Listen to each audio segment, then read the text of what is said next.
Hello mga mima, paano ko nga daw ba ginawa ang aking inihaw na liempo dahil juicy na, malambot pa. Yan nga pala ay tanong ng aking anak.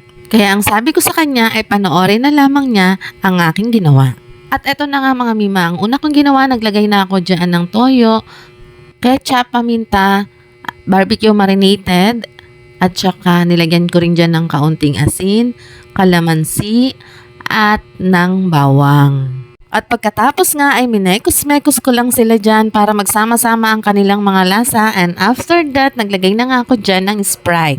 Pero kung kayo naman ang gagawa, depende naman yun sa inyo kung ayaw yun lagyan. Binabad ko nga lang yan ng 3 oras dahil uulamin na nga namin. Depende rin sa inyo yan, kung kaya naman ang oras nyo, pwede nyo ibabad ng magdamag para mas kumapit yung lasa.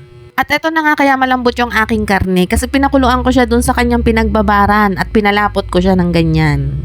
Kaya kahit hinding sunog na sunog ang pagkakaihaw mo ay siguradong luto ang iyong inihaw.